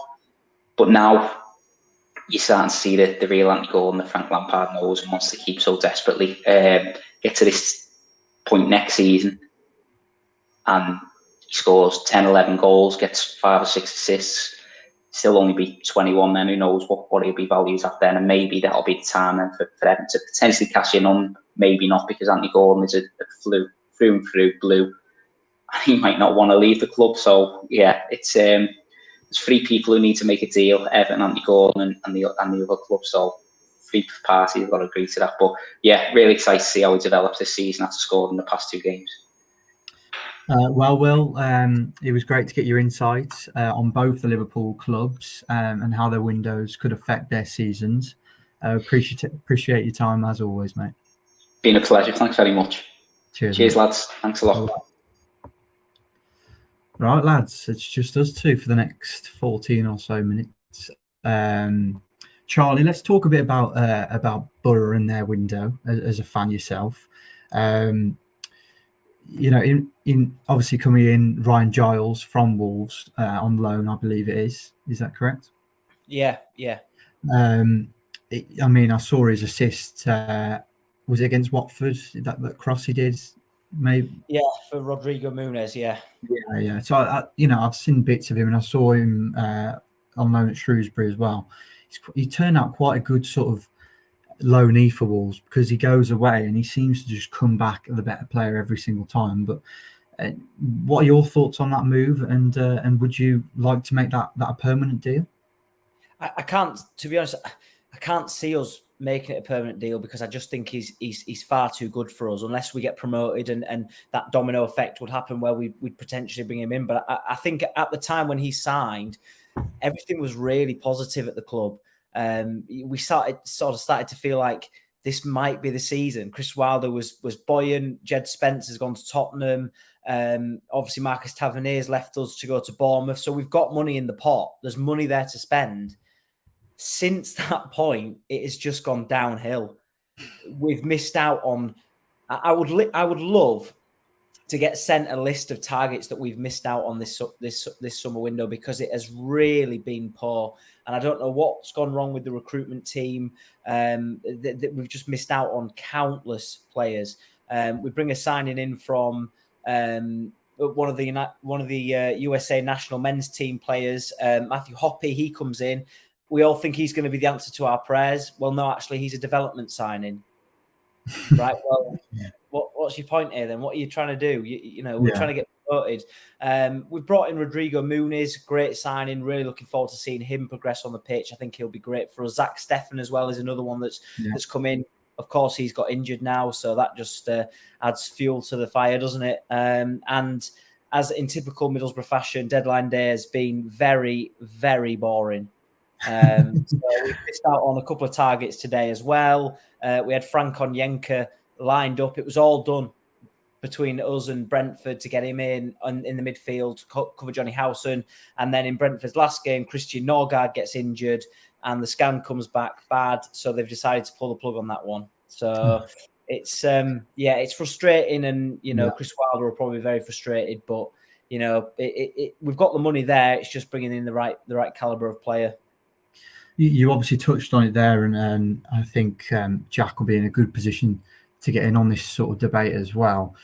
With Jed Spence and Marcus Tavernier going, and I feel like probably Villa have been in a similar sort of situation, but Wolves around 6 or 7 years ago, a lot of clubs these days in the Championship tend to feed the Premier League clubs and just take the money, rather than maybe trying to keep these players to help a promotion charge, I guess, because I remember Wolves did it specifically with Benik Afobe and Bakary Saka. They were 2 key players in our team, and we saw the money there. They obviously saw it as well. The players aren't, I do understand that they want to play at the top level, but if they maybe just held off, they could have helped the club a lot more. So what are your thoughts on this? Jack, I'll ask you first. Do you think, you disappointed in the clubs for just taking the money, or can you understand the players' perspective? I mean, you can understand the clubs because some clubs really are struggling for money after the pandemic, aren't they? They just need to survive. And if you're getting offered, this is why I don't know if Ben Burrows and Diaz. I know he got an offer from Blackburn got an offer from Fulham today, didn't they? But I think they rejected it. I was surprised by that. This was happening well before the pandemic as well. It was. But then, at the same time, we had an offer for Jack Grealish for £5 million from Tottenham and Josh Onoma, and we turned that down. So that's just the way that worked out pretty well. Eventually brought us up and we sold him. We sold him for 100 million. So that it can go one or two ways, can't it? If you do keep. The problem is with the Championship as well is if this player, let's just use Ben Brereton Diaz as an example. If he hears that he's had an offer from Fulham or a mid-table Premier League team, I don't know, Crystal Palace, just for example, if he hears that they've had an offer and they've rejected it, that's not going to make him happy, is it? So then you've got an unhappy player, and would you just cash in on £10 million for an unhappy player? You probably would, wouldn't you? Yeah. I don't know, Charlie. How much did Borough sell Jed Spence for? Did he go? I think he went for in the region of 12. I think it was around 12. But the Jed Spence one was such a clear departure because Warnock didn't like him. Yeah. His attitude was wrong for the club. So he goes to Nottingham Forest and arguably he's one of their best players in getting them promoted. Comes back to Middlesbrough and doesn't want to be at the club. So you're going to cash in on him. We've got to cash in on him at that point. So we sell him. The issue I've got as a Middlesbrough fan and a lot of my mates who are Borough fans is we've not reinvested the money. Yeah, that's the problem. We're not reinvesting in the players to fill the gap of a right back, or Marcus Tavernier, who's one of our most creative players. He's now gone to Bournemouth. Well, we've not reinvested it. We've put 2.5 million in Marcus Force, who's come from Brentford, who's now sat on our bench. So there's no reinvestment going on. And at the moment, I think there was a deal going in for a striker at Bordeaux today, in which we'd put 8 million euros in for him. And the Bordeaux had come back and said, no, we want 9. And we just dropped out the deal. So it's at that point where why are we so stingy not to pay just that extra bit of money that we've now recuperated to get these players in? But then you don't want to turn into I know you won't, because I believe Borough are quite a well-run club, aren't they? But you don't want to turn into a Derby County where you just spend and spend and spend, and then ultimately you're at the bottom of League One. But then it's different for some clubs, isn't it? If you're Watford and you've been relegated for 15 times in the past 20 years, you are able to say, actually, we can keep a player as good as Ismaila Sarr, and we can keep João Pedro. Players that are far too good for the Championship. Way too good for the Championship. They shouldn't be in. Ismaila Sarr shouldn't be in the Championship. It's ridiculous. And, they can go, actually, no, we don't, we'll reject a £20 million bid because we know he's going to get us back up, and then we can have another load of parachute payments. It's a lot easier for a club like Watford to reject £20 million than it is for Blackburn to reject a bid for Ben Brereton Diaz, for example. Do you think, this is to both of you again, do you think the clubs sort of know, that sometimes it's just time to move the player on? It's better for their career. It also works both ways for the club, how they get a good sum of money for them. And they can just, as soon as they, look at that Championship squad on day one of the season and maybe approaching January and say, he could possibly go, and that's fine with us. It's just then obviously the reaction of the fans if they do not replace them. I think Bakary Saka was quite clear with Wolves fans. He never got replaced until they got took over. So do you think the clubs know that they have to move these players on? I think so. Because I seem to remember Bristol City were quite good at this, weren't they? They got some really good players and sold them for tens of every year. They just sold somebody. And I guess the good example is Brentford, isn't it, as well? Because they just sold one player for £15 million every summer, didn't they? They sold all sorts of players for £15 million. But it works both ways. So if if you've got a really good player and you've sold them, that's rubbish. But then it shows to players who might want to come to Brentford, look, we can improve you. We will make you a better player. And eventually you will get your big move and we won't stand in your way. And if you're another team who goes, we will bring you in, you'll improve as a player, and you're not going to be sold unless we say so, you're more likely to go to Brentford than you are a team that's not going to sell you, aren't you? Really? Yeah, definitely. Charlie, anything to add on that? Yeah, I think for me, firsthand, I agree with getting these players. You know, if the right price comes for a player, you can't stand in the way. And I personally, I agree with that massively. You know, Jed Spence is obviously he didn't want to be at the club. Marcus Tavernier, I think he wanted to be at the club, but the deal for the Premier League comes up, and it was a strange one because I thought he would stay because I don't think Bournemouth will stay in the Premier League this year, and I'm pretty certain they won't. So for him to then drop straight back down, but the issue that I have got at this current moment in time, now that we're an hour and a half away from the deadline, is Middlesbrough have let another striker go on loan. So Josh Coburn's gone to Bristol Rovers, but Chris Wilder's sat probably at this current moment in time very frustrated that he hasn't got a strong enough squad. And the squad's very thin. So why are you now letting more players go on loan? Because we're hearing absolutely nothing from the club in terms of any signings whatsoever coming into Middlesbrough. So you're now letting players go out on loan, and it happens every single window, and you think this window is going to be different. But you complain about the squad, you complain about the squad depth, but then you're letting players go out on loan. Completely. It matters. Like this all day. It's just fueled all the way through, and now that we're an hour and a half away. I mean, it's very, very similar at Wolves, and it has been since we got promoted. Really, we had that big summer of 2018, but then the owners said that we need to sell to buy, and we've actually sold around about 7 or 8 players this window. And we've only signed about 5, and squad depth has been an issue at Wolves for about 2 years now. I mean. So it's just absolutely baffling to me. I don't know why. Jack, do you have anything to add there? Are you worried as a Wolves fan?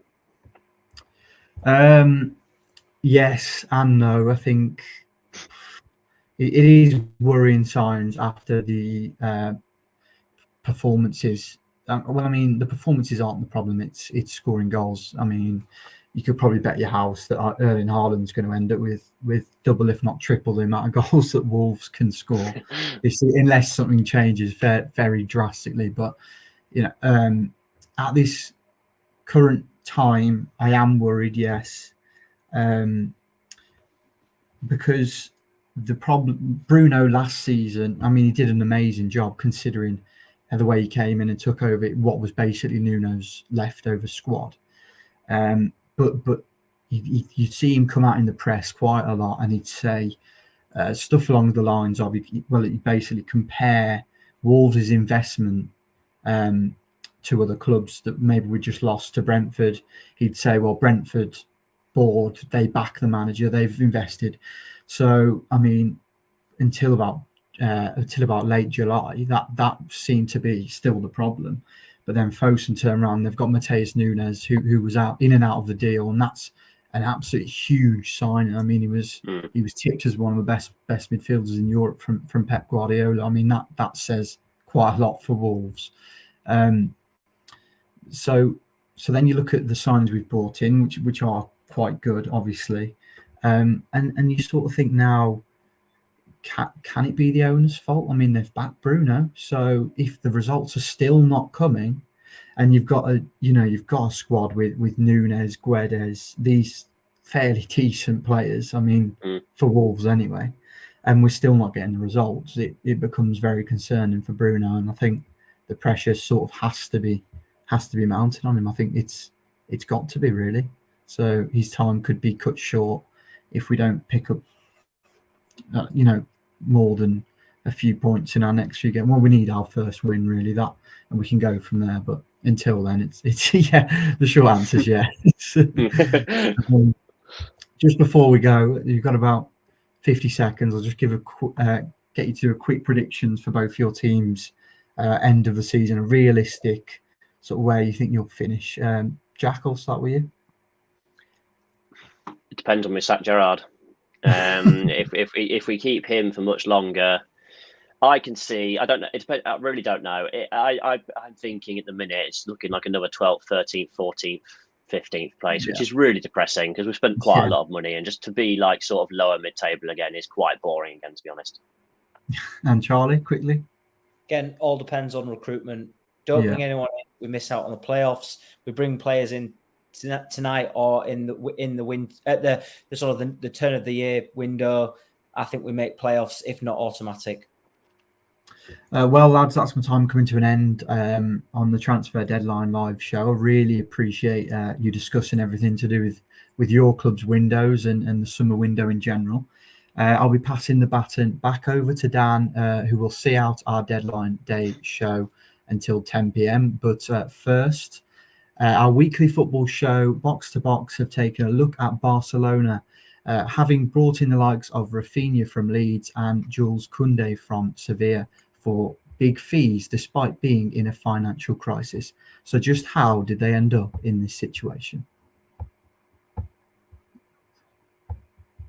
They've just wasted so much money. Like, they've just splurged money over the past few years on Coutinho, on Griezmann, on Dembele, on all of these disasters of signings that just haven't worked at all. Like Jack said as well, it's quite laughable. Lewandowski, Jack, I don't know if you know it, he's on a 4-year contract.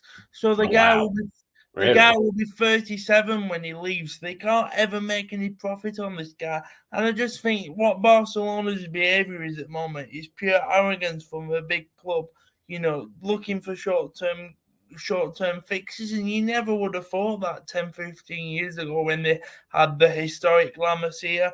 Well, it's not good, is it? Because if one club can do anything they want, which they seem to be doing, then why shouldn't others be able to do it? Like, all this stuff about financial fair play, that club's in so much debt as well. And they just find like £50 million. Hello, I am back. My thanks to Charles for hosting that last segment. Obviously, I was your host for the first sort of 45-minute stint. But Jack, Charlie, nice to see you both. I thought we'd, for this sort of last half an hour, just have a little chat about the biggest deals that have gone on this window and just to see what we think of them, how they're going to impact English football, whether it be the Premier League or the Championship or whatever, and just have a little discussion about it. So I think the obvious place to start is with Erling Haaland. Obviously, going from Borussia Dortmund to Manchester City for not that much money, considering it was a release clause. Already, we're seeing how good of a player he is. 2 hat-tricks in 2 games in the last 2 games. I'll ask you both this. How many goals, if he keeps up this form and doesn't have too many injuries, how many goals can he finish on this season? Go on, Joe.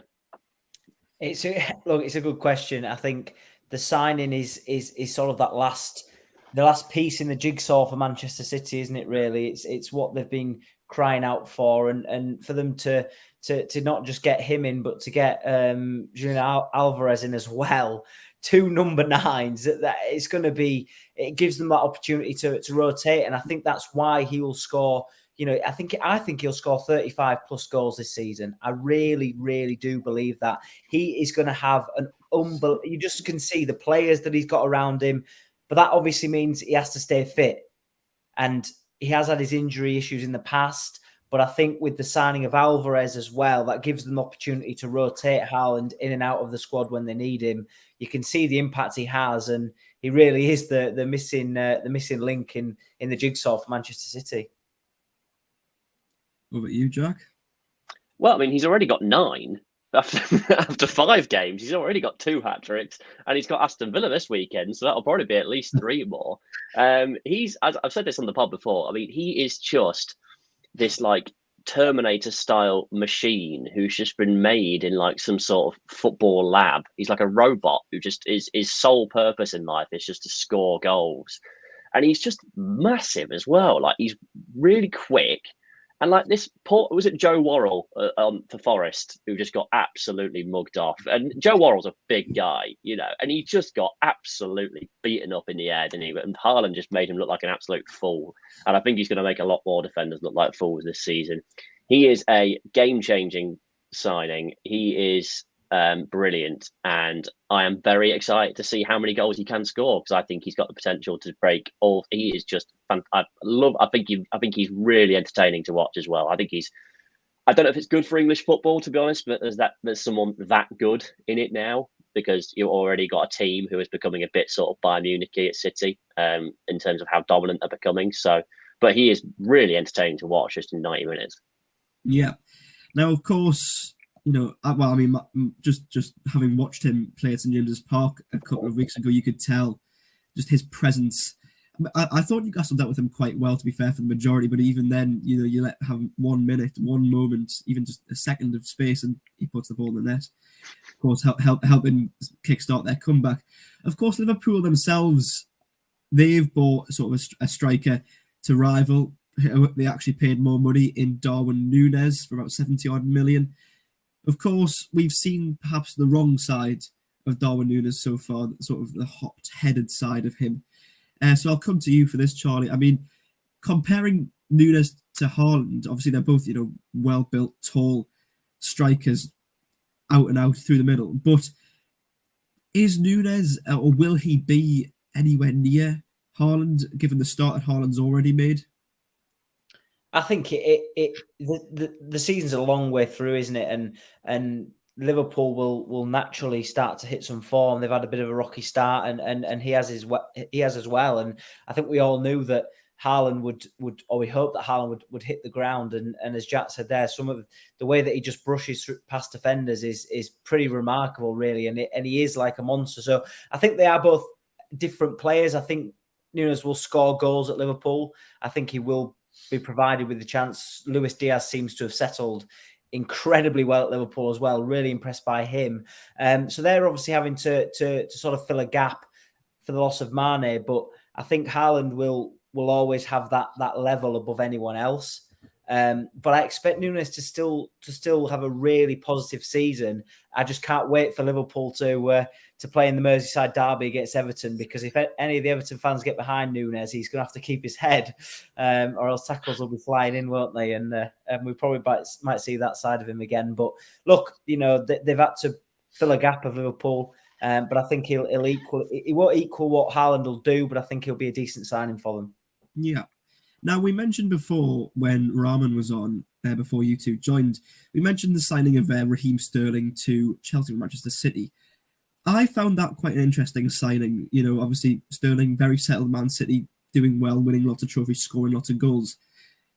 Why do you think they let him go to, obviously, a rival? Obviously, considering, I know Chelsea don't have the best of starts, but he's already got 3 goals. So what is it with Man City? Why do you, obviously, I know they've signed Haaland, but why do you think they would let a player who has such the ability and caliber of Sterling go to a potential rival? I was surprised they sold Sterling, to be honest with you. I know he only had 1 year left in his contract, and they did get quite a good fee for him. But I think, to be honest, it says more about where Man City think Chelsea are in terms of them. They just don't really see them as competition, do they? They wouldn't have sold him to Liverpool, or they wouldn't, or a direct rival. I don't think they would have sold him to. I think it's a good move for Sterling, though, to be honest. He wasn't a first-team regular at City, and he is the main man now at Chelsea, isn't he? I think, especially in a World Cup year as well, with it's basically him and Kane are pretty much the only 2 guaranteed starters in the England attack.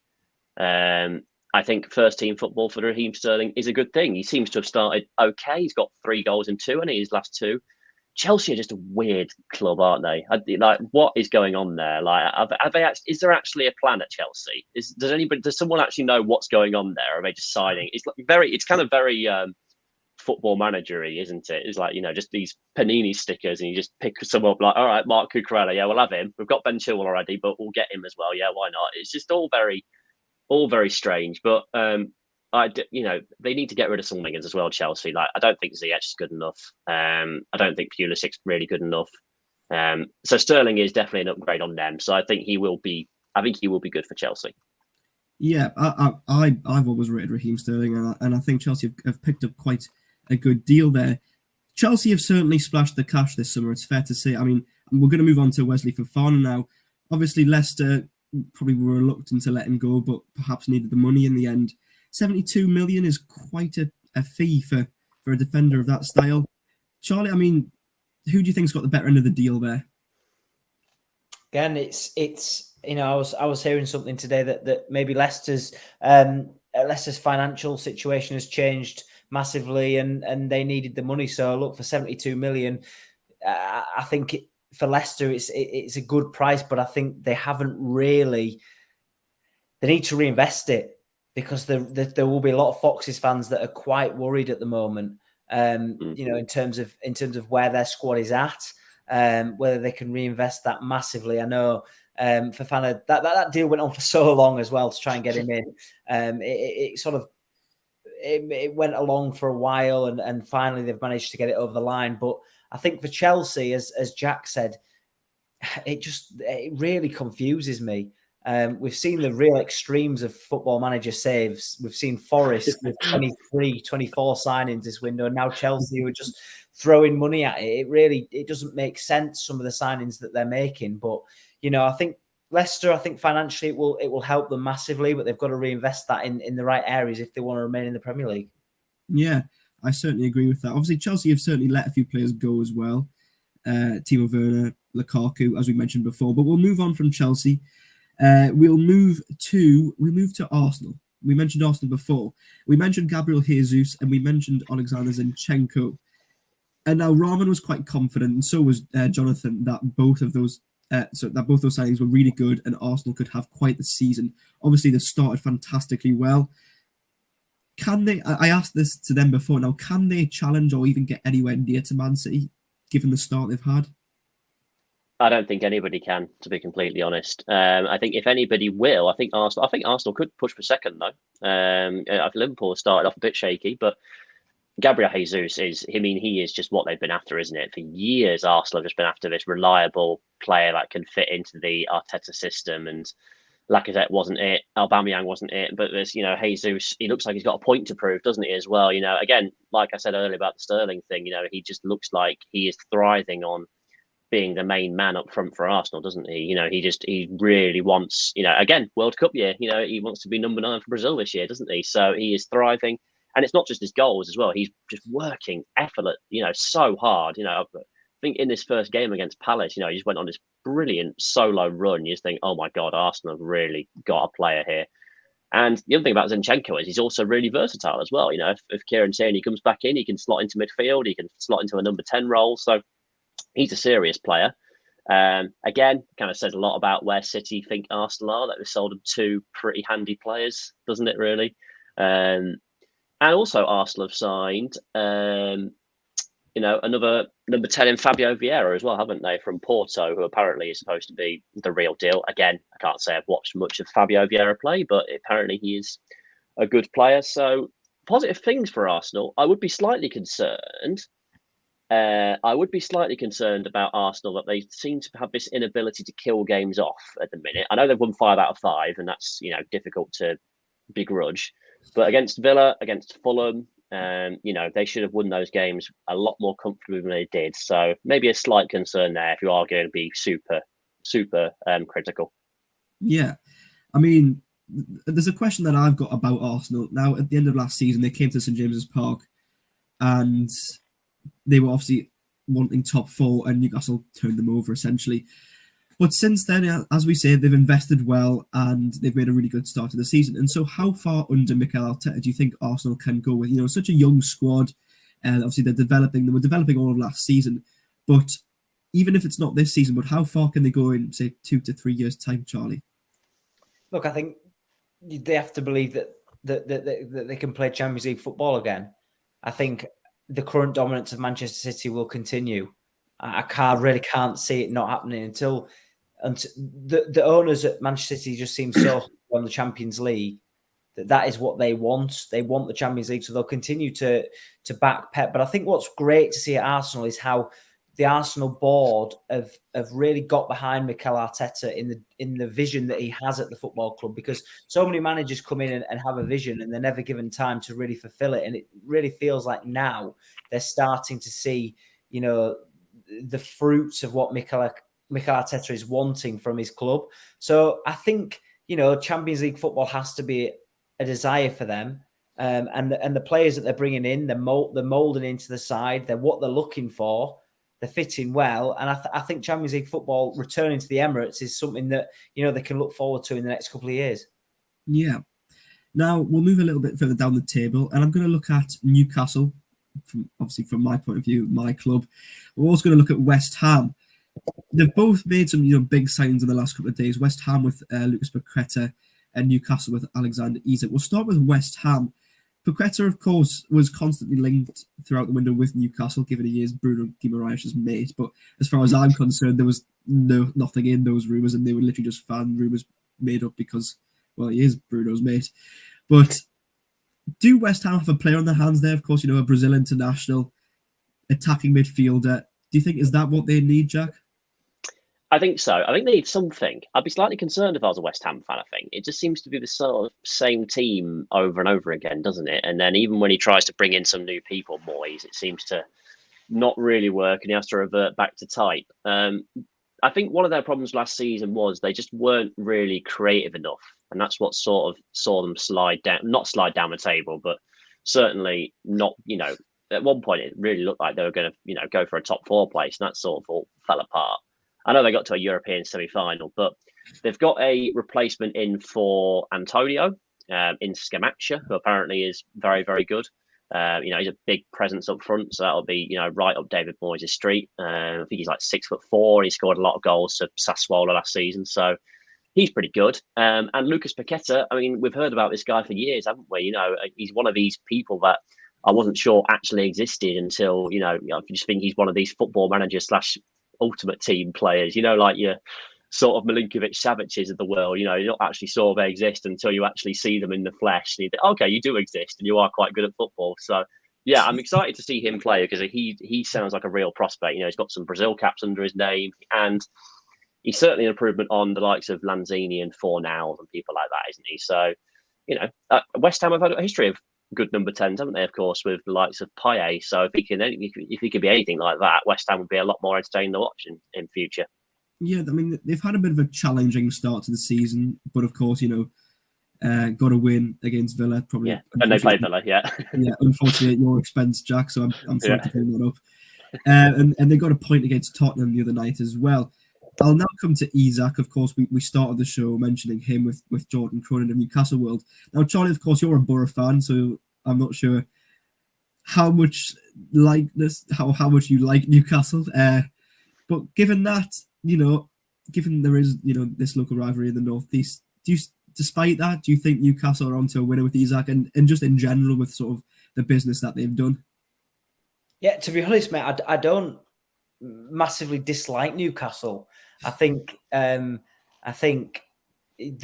business that they've done, they've backed Eddie Howe. The business that they've done is brilliant. I think Isak will be really, really good at St James's Park, and I think it's nice, because the Northeast I think it's the football has stumbled a little bit recently. Sunderland have been in League One and they've really struggled, and now they're sort of on the rise. Middlesbrough are just Middlesbrough, very pointless at the moment, not really going anywhere. And Newcastle have got money behind them, and they really are putting money where the mouth is. And I think Newcastle will do very well this season, and I think they'll continue to grow. And Isak will score plenty of goals. He looks really lively, and Newcastle deserved a point at Anfield. To come away with nothing was quite remarkable, really. But it's nice. It's nice that players are still attracted to come to the Northeast, because a lot of players just seem to be happy to stay down south, but to actually come up to the Northeast in Newcastle, Middlesbrough, well, maybe not Middlesbrough, but a little bit more Sunderland or Newcastle. But I think the deal will be good. Newcastle seem to have the ship in order. They seem to be working really well, and there seems to be a real buzz around the club. There certainly is. I mean, from my own perspective, there's a real buzz on Tyneside at the minute. Last night aside, I think the window's been successful. I think we've bought well. We haven't just bought for the sake of buying, which sort of is what you can do when you have a lot of money. I think Eddie Howe has got this sort of structure in place, along with Dan Ashworth, that the players have to fit the mould that they're trying to create in Newcastle, which I think is the right way to go about it. And certainly from my perspective, I think that's the way, or is the key that we'll need for future success. And we've only got about 10 minutes left, so I thought what I'll ask you both is, we'll return to your respective clubs in Villa and Middlesbrough. I'll start with you, Jack. Just sum up Villa's window for me, and also give me a little preview or prediction for the rest of the season. Well, we were quite positive before the start of the season. We had a decent pre-season. We bought in Kamara, who was very exciting. We bought in Diego Carlos, who was supposed to be like one of the best centre backs going in Europe. And it's just been a disaster. It's just been awful. Losing to Bournemouth was just unforgivable, especially when you've seen what's happened to Bournemouth since. They've been dreadful. And the fact that we lost to them, you feel like that might be the Derby win over Newcastle those years ago. Them beating us losing to Bournemouth, to be honest with you. I think they're going to be that bad this year, unfortunately. But Kamara looks really good. He's out. Last season we were for the past few since we've been promoted. To be honest, we've been craving a holding midfielder, and he really does look like the real deal. Especially when you see him like when you're in person and stuff. He's got the right build. He's got the right positioning. He's a really, really good player. Certainly an improvement on Douglas Luiz and Marvelous Nakamba.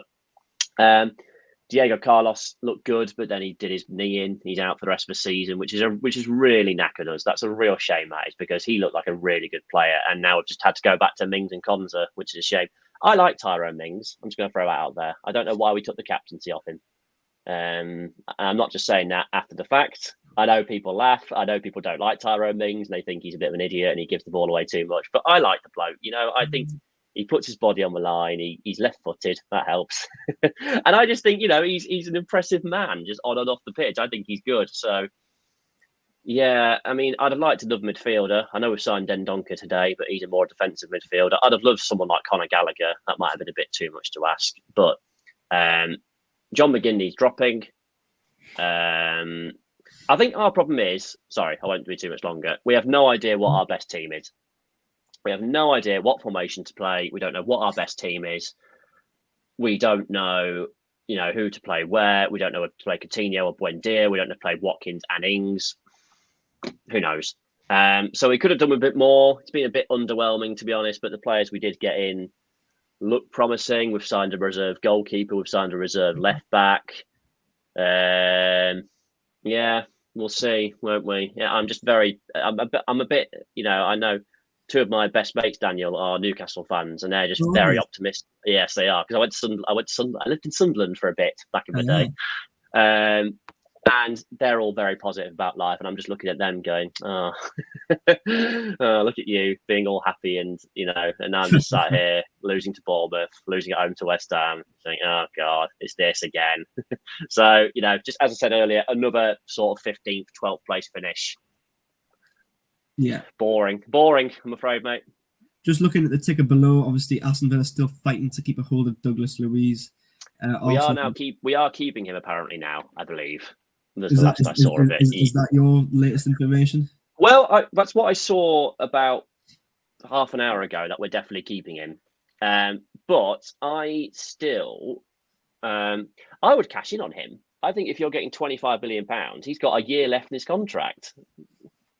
Take it. He's never really taken off like we thought. When he first signed, it was like, oh, this guy's good. He used to play under Pep Guardiola.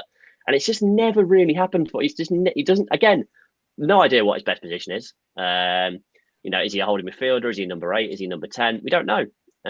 So I would cash in £25 million, get someone in on loan. Again, Conor Gallagher. Go for Conor Gallagher. Surely Chelsea don't want Conor Gallagher. We can get Conor Gallagher. So yeah, I would cash in on him. Otherwise, he's going to go free next summer. So no one needs that, do they? Yeah, perhaps better to get the money now and get the deal over and just move on from the situation. Yeah, you don't want to be there. So. Yeah, I'll come to you next.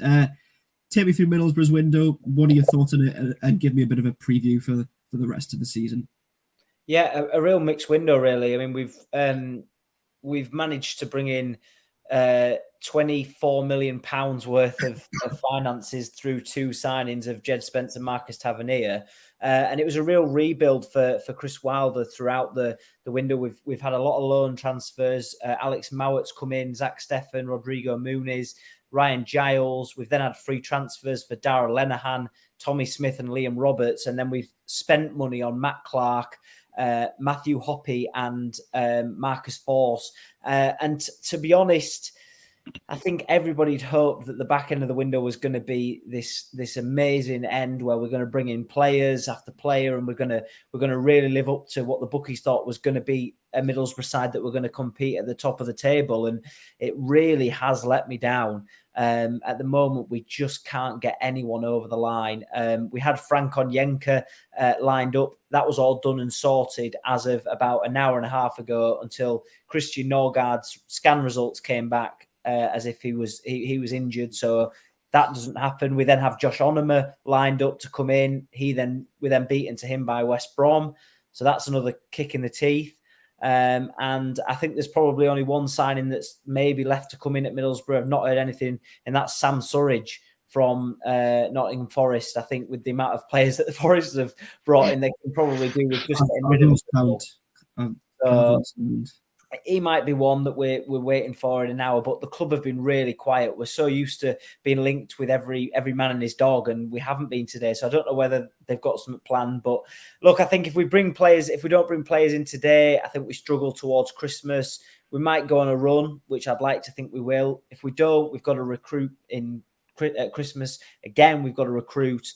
We've got to be positive in the window. And if we don't do that, I really fear for what Middlesbrough, the identity of Middlesbrough towards the latter stage of the season. I'm still hopeful we'll have a good year. We've got finances to back us up. We're in a very good financial position, but at the moment it's pretty frustrating, and results on the pitch haven't been what we'd hoped for. Yeah, that's a fair point. I mean, obviously from my Newcastle perspective, Middlesbrough, I'd like to see them back. I'd like to see all three North East clubs in the Premier League, to be honest. I think it would just be better in general. As much as, we all have banter at each other's expense, I think just for the North East in general, it would be good to have all three back up here. What I'll do to close off the show in the final sort of 4 or so minutes is, obviously, we're doing this live show for Deadline Day. Does Deadline Day, obviously, yes, the deals get done, people panic buy at the last minute, but is it perhaps like overly sort of, I don't know, dramatized perhaps? Is it not as much of a spectacle as it actually should be? I'll come to you first, Jack. Obviously, with certain publications and outlets, they get all the reporters everywhere. But does it require that? And are clubs just better off just doing deals earlier on in the summer? Well, first of all, David Ornstein tweeted 10 minutes ago that Arsenal just made a third bid for Douglas Luiz. So I'm not as confident as I was about that he might be staying now. There we go. Anyway, I think Deadline Day sort of lost its magic when Sky Sports News started sponsoring it. And that I felt like was when it sort of jumped the shark, I think. I think it's not quite what it once was. But, when Man City signed like Robinho and things like that was all very exciting, wasn't it? And it just, I don't know, it just hasn't got the same sort of mystery about it anymore, because, there's so many in the know journalists now. You sort of know when a deal's going to come, it's not going to be like a really out there signing like at the last minute anymore, like there was with Robinho and when United signed Berbatov and Andy Carroll go to Liverpool and all of that. That was all very exciting, wasn't it? Bad memories, all bad memories. I'm still waiting for Newcastle to sign like a Robinho. That's what I've been waiting for all summer, but it's not really happened, has it? You've been quite sensible. Yeah. But no, Deadline, this has been my first day of working transfer Deadline Day. And I can tell you now, it's not quite as fun. It's quite busy, isn't it, working Deadline Day, rather than just watching it from afar. Yeah, John, I'll come to you next. Obviously, we've been through all the windows, and a lot of business has been done. As we mentioned at the start of the show, there's been £1.5 billion spent in the Premier League, which is a record. And so, given that that's already happened, is Deadline? I know it is, sort of the day it all accumulates together, but as I've mentioned to Jack, there is it over dramatized? I think the two windows, my favourite has to be the January window. I think that's my favourite transfer window out of them all. I think that's when things are a little bit more hyped up, because in the summer there's been such a build up where players could be signed at the start, and then and with the amount of money that's been thrown at it, clubs could spend 60, 70, 80 million on one player, and that's it. They don't want anyone else. So it can be a little bit, it can be a little overhyped, but I think the January window is the better one. You see the little bit more of the last minute business, because clubs really do realize that this could be the difference between survival, relegation, promotion, mid-table finish. So I think it has lost its way in the last couple of years. It has done, but I still think that every football fan loves deadline day. There's just such a buzz about it. You know, there's rumors flying around. You never know which one's true, and that's when clubs can really engage the fan base and get them on side. Yeah, thank you very much for both of you. We have just hit 10 o'clock, so there is officially 1 hour left of the transfer window, but we are going to be coming to an end here on local TV. To Jack and to Charlie, thank you for joining me for this last half an hour and for the previous half an hour before. To Charles, of course, my other co-host, thank you for hosting the previous segment of the show. And of course, to all the writers, to Jordan, to Raman, and to Will, who joined us during the show as well. Thank you to you three for providing your insight about your respective clubs. That is all then. We hope you've enjoyed tonight. We hope you've enjoyed this live broadcast. Hopefully, there might be a few more bits of excitement as the window comes to a close in this last hour. But if not, we hope you have enjoyed this little show that we've done. And we will see you all back in the Box to Box podcast at some point in the next week. So thank you all very much for watching, and we will see you all very soon.